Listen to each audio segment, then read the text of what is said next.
तृतीय पाठ। आलस कथा किस ग्रंथ से उद्धृत है? पुरुष परीक्षा। पुरुष परीक्षा के रचनाकार कौन हैं? विद्यापति। विद्यापति किस प्रकार के कवि हैं? मैथिली। आलस कथा किस प्रकार की कथा है? व्यंग्यात्मिका। वीरेश्वर कहाँ के मंत्री थे? मिथिला। वीरेश्वर का स्वभाव कैसा था? दानशील और दयालु अर्थात कारुणिक। आलस शाला में कितने आलसी सोए थे? 4। स्त्रियों की गति कौन है? पति। बच्चों की गति कौन है? माता। आलसियों की गति कौन है? कारुणिक।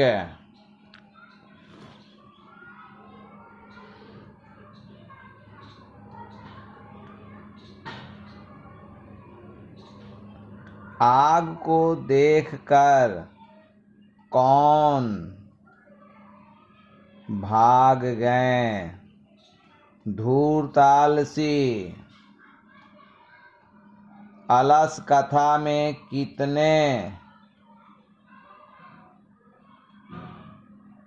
किसके दोष का वर्णन है? मनुष्य का। यह कैसा हल्ला हो रहा है? यह किस का कथन है?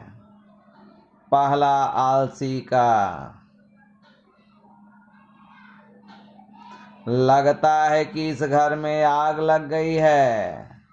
यह किसका कथन है?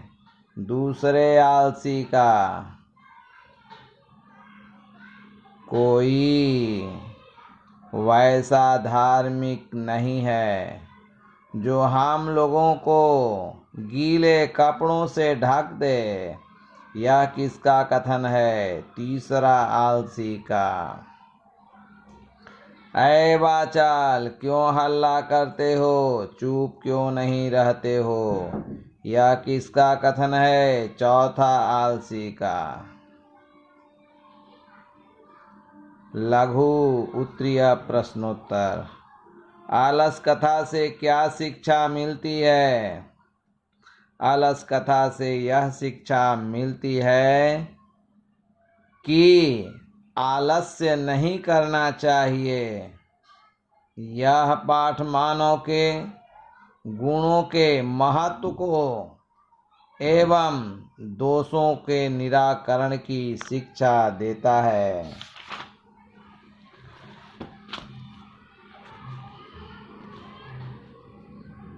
चतुर्थ पाठः संस्कृत साहित्य लेखिका। समाज की गाड़ी किससे चलती है? पुरुष और स्त्रियों से। ऋग्वेद में कितनी ऋषिकाओं का वर्णन है?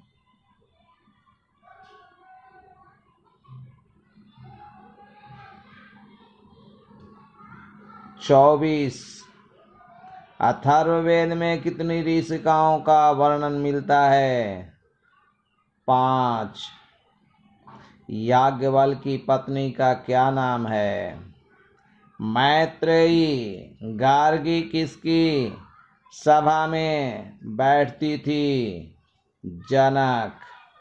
गार्गी बोलने में कैसी थी? वाक्पटुवी यानी चतुर। मैत्रेयी किस रूप में वर्णित है? दार्शनिक।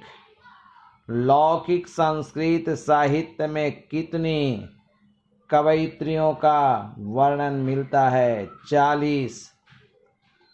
आलसी कब 40 कवयित्रियों का कितना पद मिलता है? 150।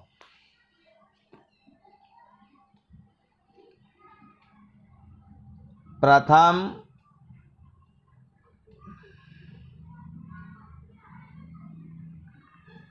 कल्पा कौन है? बीजांका। बीजांका का रंग कैसा है? श्याम यानी सांवला। सर्व शुक्ला सरस्वती किसे कहा गया है? बीजांका को। बीजांका का दूसरा नाम क्या है? विजय भट्टारिका। बीजांका किसकी पत्नी यानी रानी है? चालुक्य वंशीय चंद्रादित्य की। मधुरा विजयम की कवयित्री कौन है? गंगा देवी।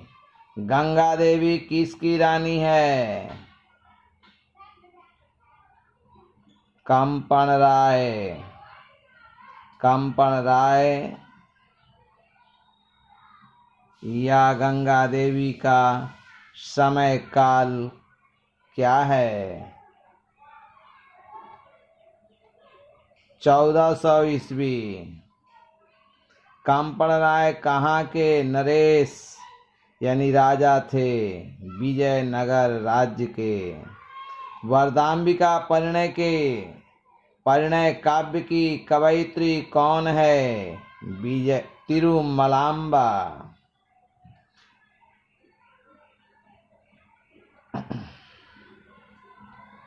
वरदाम्बिका परिणय कैसा काव्य है? चंपू काव्य।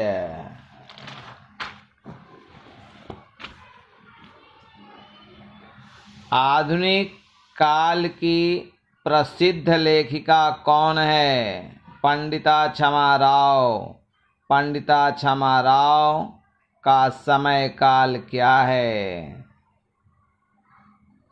1890 से 1953।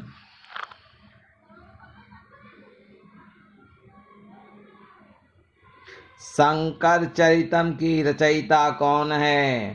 पंडिता क्षमा राव। पंडिता क्षमा राव के पिता का क्या नाम है?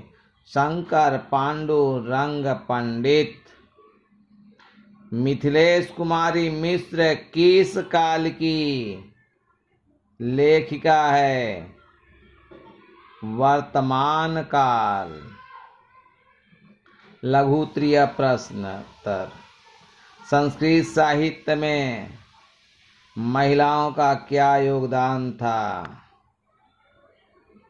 संस्कृत साहित्य में जिस प्रकार ऋषियों का योगदान है वैसे ही ऋषिकाओं का योगदान था। ऋग्वेद में 40 एवं अथर्ववेद में 5 ऋषिकाओं का योगदान मिलता है। बृहदारण्यकोपनिषद में मैत्रेयी का वर्णन मिलता है। लेकिन लौकिक संस्कृत साहित्य में 40 कवयित्रियों का वर्णन मिलता है। आधुनिक काल में पंडिता क्षमा राव का वर्णन मिलता है। वर्तमान काल में भी लेखिकाओं और कवयित्रियों का वर्णन मिलता है, जिसमें पुष्पा दीक्षित, वनमाला भवालकर, मिथिलेश कुमारी मिश्र इत्यादि प्रमुख हैं। अथर्ववेद में कितनी ऋषिकाओं का वर्णन मिलता है? उनके नाम लिखें। अथर्ववेद में 5 ऋषिकाओं का वर्णन मिलता है। उनके नाम इस प्रकार हैं: यमी, अपाला, उर्वशी, इंद्राणी, वागाम्भृणी। इत्यादि। दक्षिण भारतीय लेखिकाओं का नाम लिखें। दक्षिण भारतीय संस्कृत लेखिकाओं का नाम वर्णन उनके पद्यों से प्रसिद्ध है। उनके नाम हैं इस प्रकार: शीला भट्टारिका, देवकुमारिका, रामभद्राम्बा इत्यादि। वर्तमान काल की लेखिकाओं का नाम लिखें। वर्तमान काल की लेखिकाओं संस्कृत लेखिका संस्कृत साहित्य को पूरा करती हैं। उनका नाम इस प्रकार है: पुष्पा दीक्षित, वनमाला भवालकर, मिथिलेश कुमारी मिश्र इत्यादि। संस्कृत साहित्य लेखिका पाठ से क्या संदेश मिलता है? इस पाठ से यह संदेश मिलता है कि वैदिक युग से आधुनिक काल वर्तमान समय तक ऋषिका, कवयित्री, लेखिका का संस्कृत साहित्य के विकास में अद्भुत योगदान है। यह संस्कृत लेखिकाओं या कवयित्रियों की यहाँ दीर्घ परंपरा चलती रहेगी।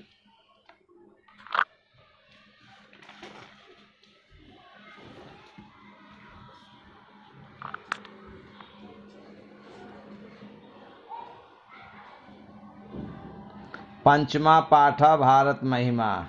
भारत महिमा पाठ में प्रथम श्लोक किस पुराण से उद्धृत है? विष्णु पुराण। भारत महिमा पाठ में द्वितीय श्लोक किस पुराण से उद्धृत है? भागवत पुराण। देवता क्या गाते हैं? गीत। यह मातृभूमि कैसी है? निर्मल और वात्सल्य। भारतीय धरा कैसी है? विशाल।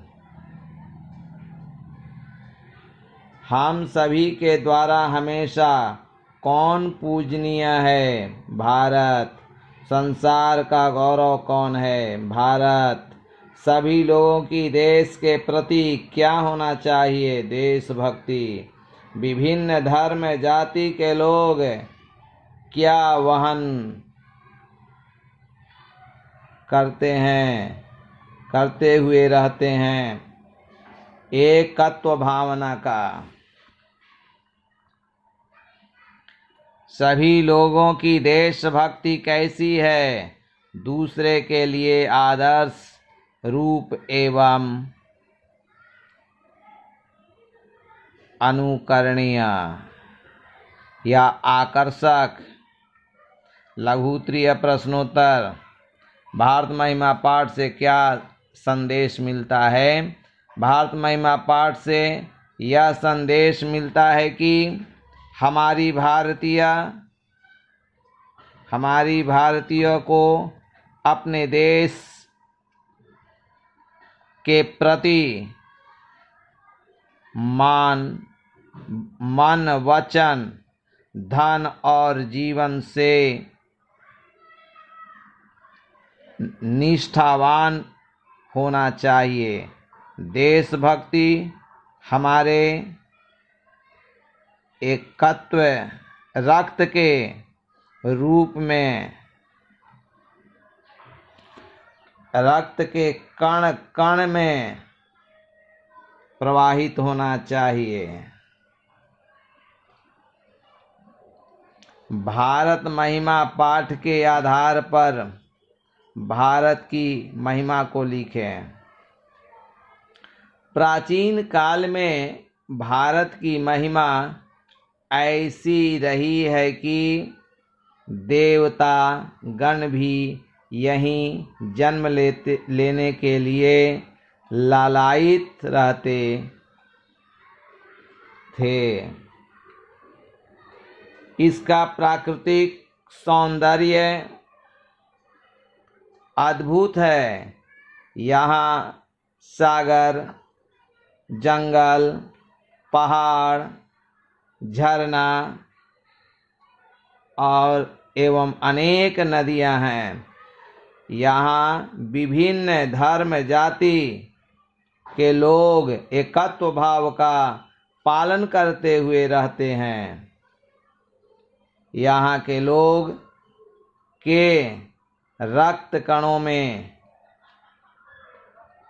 देशभक्ति अनुकरणीय और आदर्श के रूप में है।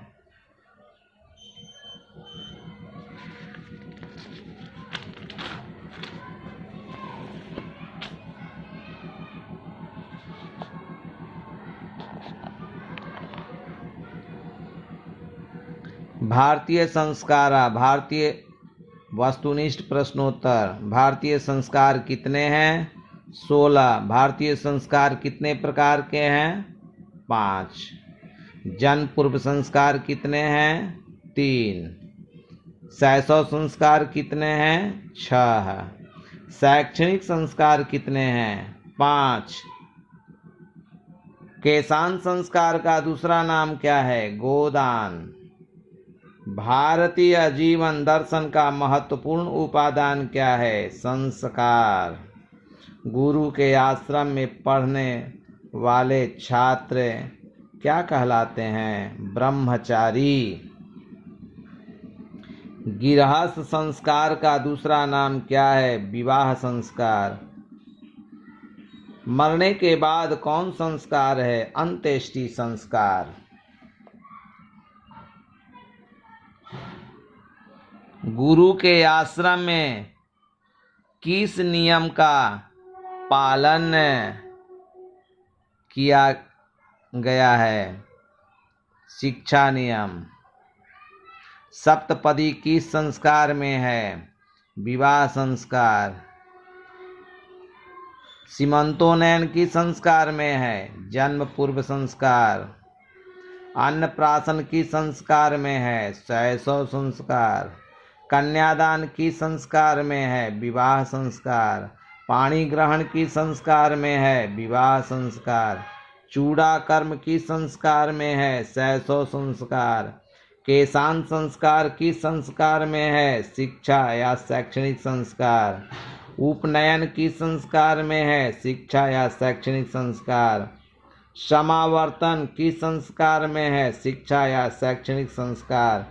पुंसवन किस संस्कार में है? जन्म पूर्व संस्कार। लघुत्तरीय प्रश्नोत्तर। लघुत्तरीय प्रश्नोत्तर। मानव जीवन में संस्कार का क्या योगदान है? मानव जीवन में संस्कार का महत्वपूर्ण योगदान है। यह मानव जीवन में परिवर्तन लाता है। यह मानव के अवगुणों को दूर करता है और सद्गुणों का समावेश कराता है। जन्म पूर्व संस्कार कितने हैं? नाम लिखें। जन्म पूर्व संस्कार 3 हैं। उनके नाम इस प्रकार हैं: गर्भाधान, पुंसवन और सीमंतोन्नयन। शैशव संस्कार कितने हैं? नाम लिखें। शैशव संस्कार 6 हैं। उनके नाम इस प्रकार हैं: जात कर्म, नामकरण, निष्क्रमण, अन्नप्राशन, चूड़ा कर्म और कर्णवेद। शिक्षा या शैक्षणिक संस्कार कितने हैं? नाम लिखे। शिक्षा संस्कार 5 हैं। उनके नाम इस प्रकार हैं: अक्षरारंभ, उपनयन, वेदारंभ, केशांत और समावर्तन। विवाह संस्कार का वर्णन करें। विवाह संस्कार एक पवित्र संस्कार है। विवाह संस्कार में अनेक कर्मकांड होते हैं। उनमें वागदान, मंडप निर्माण, वधू के घर में वर पक्ष का स्वागत, वर वधू का परस्पर निरीक्षण, कन्यादान, अग्नि स्थापना, पानी ग्रहण, लावा का छिड़काव, सप्तपदी और सिंदूरदान इत्यादि। सप्तमा पाठ नीति श्लोका वस्तुनिष्ठ प्रश्नोत्तर। नीति श्लोका पाठ किस ग्रंथ से उद्धृत है? विदुर नीति। विदुर नीति ग्रंथ के रचनाकार कौन है? महर्षि विदुर। विदुर नीति ग्रंथ किस ग्रंथ का विशेष अंश है? महाभारत। महाभारत में कितने श्लोक हैं? 1,00,000। नरक के कितने द्वार हैं? 3। सत्य से किसकी रक्षा होती है? धर्म। योग से किसकी रक्षा होती है? विद्या। रूप की रक्षा किससे होती है? मृजा यानी उपटन से। वंश कुल की रक्षा किससे होती है? आचरण से। अपयश को कौन नष्ट करता है? विनम्रता। अनर्थ को कौन नष्ट करता है? पराक्रम, वीरता। क्रोध को कौन नष्ट करता है? क्षमा। अशुभ लक्षण को कौन नष्ट करता है? आचरण। सुख देने वाला कौन है? अहिंसा। ऐश्वर्य भौतिक सुख की इच्छा करने वाले मनुष्य को कितने दोषों को छोड़ देना चाहिए? 6। विदुर कौन थे? धृतराष्ट्र के मंत्री। विदुर नीति के रचनाकार कौन है? महर्षि विदुर। उत्तम शांति कौन है? क्षमा। परम तृप्ति क्या है? विद्या। लघुत्तरीय प्रश्नोत्तर। नरक में के कितने द्वार हैं? लिखे। नरक के 3 द्वार हैं, उनके नाम इस प्रकार हैं: काम, क्रोध तथा लोभ। ऐश्वर्य सुख की इच्छा करने वाले मनुष्य को क्या छोड़ देना चाहिए? ऐश्वर्य सुख की इच्छा करने वाले को 6 दोषों को छोड़ देना चाहिए: निद्रा, तंद्रा, भय, क्रोध, आलस्य और दीर्घसूत्रता। मूढ़ चेता नराधम किसे कहा गया है? जो बिना बुलाए हुए प्रवेश करता है, बिना पूछे हुए बहुत बोलता है, अविश्वास पर विश्वास कर लेता है, ये मूढ़ चेता नराधम कहलाता है। कौन मनुष्य पंडित कहलाता है? सभी प्राणियों के तत्व को जानने वाला, सभी कर्मों के योग को जानने वाला, मनुष्यों के उपाय को जानने वाला मनुष्य पंडित कहलाता है। अष्टमा पाठ कर्मवीर कथा। वस्तुनिष्ठ प्रश्नोत्तर। भीखन टोला किस राज्य में है? भीखन टोला बिहार राज्य में है। कर्मवीर कौन है? दलित बालक या राम प्रवेश राम। बालक का क्या नाम है? दलित बालक का नाम क्या है? राम प्रवेश राम। भीखन टोला गांव में शिक्षक किसे देखने के लिए आए? दलित बालक को। कर्मवीर राम प्रवेश कहाँ उन्नत स्थान प्राप्त किया? केंद्रीय लोक सेवा परीक्षा में। राम प्रवेश के गांव का नाम क्या है? भीखन टोला। भीखन टोला देखने के लिए कौन आए? शिक्षक। बालक किसकी शिक्षण शैली से आकृष्ट हो गया? शिक्षक की। स्नातक परीक्षा में परम स्थान प्राप्त कर किसकी प्रसिद्धि को बढ़ाया? अपने महाविद्यालय की। परिश्रमी पुरुष को शीघ्र क्या मिलती है? लक्ष्मी। प्राथमिक विद्यालय में कैसे शिक्षक आए? सामाजिक समरसता के रसिक। राम प्रवेश की प्रतिष्ठा कहाँ कहाँ दिखाई पड़ती है? अपने प्रांत और केंद्र प्रशासन में। लक्ष्मी किस प्रकार के पुरुष के पास जाती है? परिश्रमी पुरुष के पास। भीखन टोला से प्राथमिक विद्यालय की कितनी दूरी थी? 1 कोस। छात्रों का अध्ययन तप है, ऐसा उपदेश किसका है? शिक्षक का। लघु उत्तरीय प्रश्नोत्तर। कर्मवीर कथा से क्या शिक्षा मिलती है? कर्मवीर कथा से यह शिक्षा मिलती है कि परिश्रम से सफलता अवश्य मिलती है।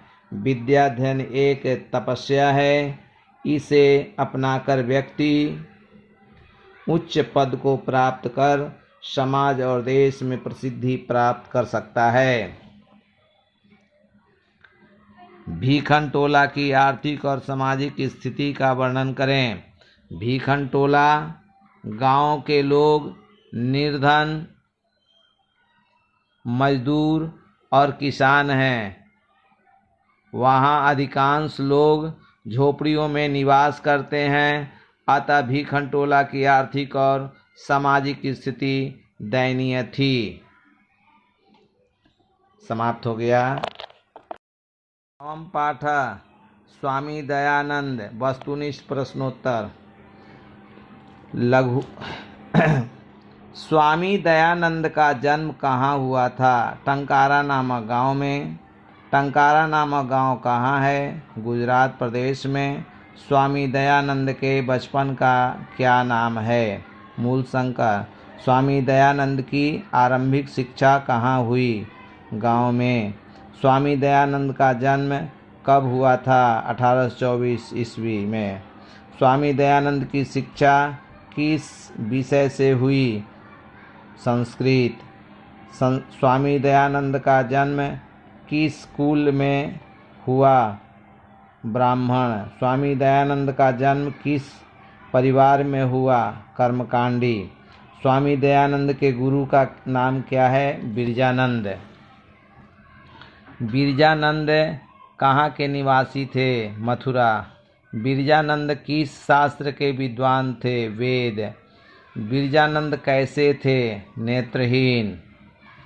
आर्य समाज की स्थापना कहाँ हुई? मुंबई में।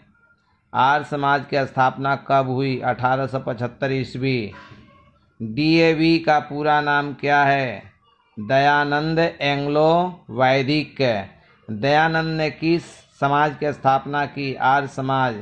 स्वामी दयानंद की मृत्यु कब हुई? 1883 ईस्वी। DAV की स्थापना किसने की? अनुयायियों ने। सत्य प्रकाश ग्रंथ के रचयिता कौन हैं? स्वामी दयानंद। लघु उत्तरीय प्रश्नोत्तर। स्वामी दयानंद समाज सुधारक थे, कैसे? स्वामी दयानंद समाज में फैली हुई कुरीतियों को दूर करने के लिए सत्य प्रकाश नामक पुस्तक लिखे। इस ग्रंथ से अपने अनुयायियों के द्वारा लोगों के विचारों में परिवर्तन लाने का प्रयास किए थे। स्त्रियों में शिक्षा, अशिक्षा, विधवाओं की दयनीय स्थिति, छुआछूत, जाति प्रथा इत्यादि दोषों को दूर करने का प्रयास किए। अतः स्पष्ट है कि स्वामी दयानंद एक समाज सुधारक थे। स्वामी दयानंद मूर्ति पूजा के विरोधी कैसे हो गए? शिवरात्रि जागरण काल में उन्होंने देखा कि मूर्ति के ऊपर चूहा चढ़कर चढ़ाए गए द्रव्यों को खा जाता है। यह देखकर उन्होंने सोचा कि मूर्ति उसे कुछ नहीं करती है, अतः इस मूर्ति में ईश्वर का वास नहीं है। परिणामतः रात में ही वहाँ से वे घर आ गए। इस प्रकार वे मूर्ति पूजा के विरोधी हो गए। खत्म।